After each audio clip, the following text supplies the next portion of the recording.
დღემშვიდობისა მეგობრებო, ასე ისე და მორჩა ეს ჩვენი ევრობასკეტი, ძალიან საინტერესო, მე ასე ვფიქრობ, დაწყების დღიდან მით უმეტეს მე პირველივე თამაშზე ვისაც გახსოვთ მეგობრებო, ვამბობდი რომ გერმანიას რა გააჩერებს, ასეც მოხდა, ვერავინ ვერ გააჩერა, თუმცა ფინალი იყო უდაძაბულესი.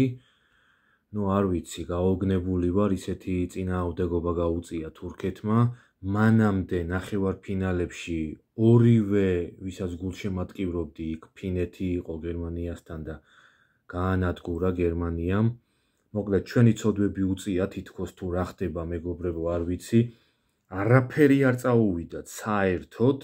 ესე იგი, სამიანი გინდა, ორიანი გინდა ეს პერიმეტრიც კი ბატონო თავისუფლდებოდა ხოლმე ძალიან ხშირად, მაგრამ დამიზნები ცროლა, მაგრამ არ ვარდებოდა. ამიტომ ასე ვთქვათ, ჩვენი ცოდვა წამოეწია, რომ ჩვენა ესე დაუნდობლად ყველაფერი წაუვიდათ და მერე გერმანიამ ასეთ დღეში ჩააგდო და დამსახურებულად გავიდა, რა თქმა უნდა, გერმანია ფინალში. იქით კიდე, გულის რევა ჩვეულებრივად.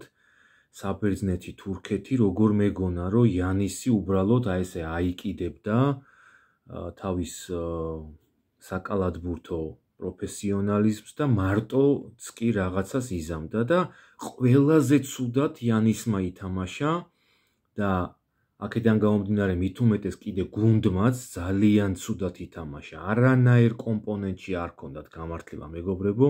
არც სამიანები, არც პერიმეტრი, არც ორქულიანები, არანაირი კომბინაცია, კატასტროფა იყო. ბურთი დაახია ჩვეულებრივად თურქეთმა, ჩემდა სამწუხაროდ, იმიტომ რომ თურქეთის მოგებას ყველას მოგება მერჩივნა და ესე უპასუხისმგებლოდ არ ვიცი მეგობრებო, რა ვთქვა, სულ ალბათ 30 ქულა რომ უნდა აეღო მარტო თავისთავად იანის, 10 ქულაც ვერ მოაგროვა და ესე დაკარგეს ეს უნიკალური შანსი, იმიტომ რომ ეხლა ვთქვათ, ისეთი დაცვა ითამაშა, ვთქვათ, თურქეთმა, რომ გასაგებია, ძნელი იყო ყველაფრის ჩაგდება, მაგრამ მის კარზე საბერძნეთის დაცვამ ითამაშა კატასტროფულად, იტყვიან ეს რა ქვია, ორპირი ჰქონდათ საერთოდ, ვისაც უნდოდა ის აგდებდა, არანაირი პერსონალური აყვანა, არანაირი პერიმეტრი, რაც კი ჩვენ გაგვიკეთა მაგალითად ფინეთმა, იგივე გაუკეთა თურქეთმა, დაბომბეს მეგობრებო, ვინც უყურეთ ამ თამაშს, მოკლედ ყველა კომპონენტში გადაუარეს, გადაჯეგეს ბერძნები და რაღა იყო დარჩენილი მესამე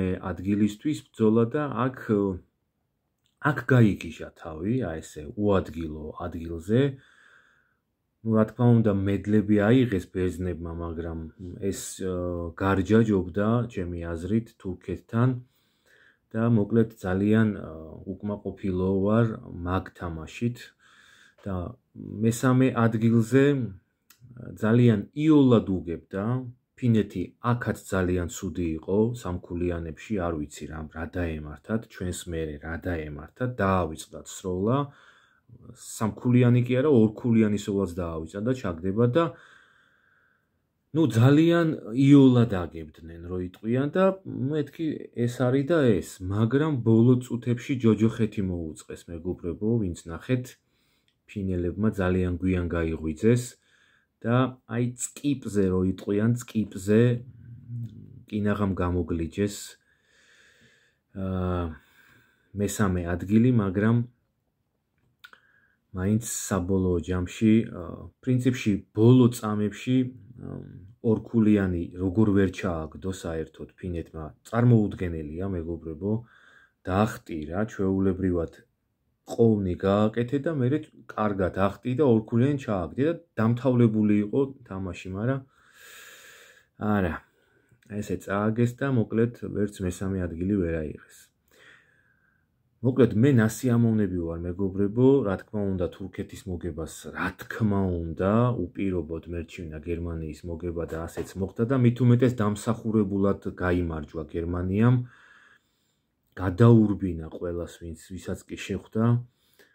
და რა თქმა უნდა ეკუთვნოდა ეს პირველი ადგილი. მოკლედ ესე იგი ესე და ამგვარად დასრულდა ევრობასკეტი და დღეს იწყება ჩემპიონთა ლიგა და მეგობრებო, ასე თუ ისე ძალიან კარგი თამაშებია. ესე იგი, მოდი ვთქვათ, ბილბაო არსენალი 915 უკლია, PSV Royal Union-ი ესეც 915 უკლია, 23 საათზე ბენფიკა ყარაბახი, შეხედეთ მეგობრებო, სად გავიდა ყარაბახი. ისევ 23 საათზე Juve Dortmundi, 23 საათზე რეალი მარსელი და ტოტენჰემი ვილიარეალი და მიქაუტაძე მეგობრებო ძირითადშია, ასეა ყოველ შემთხვევაში ამ წუთებამდე და იმედია რომ საოცრად ჩაატარებს ამ თამაშს და აღნიშნავს ამ დებიუტს ჩემპიონთა ლიგაზე ახალ კლუბთან ერთად.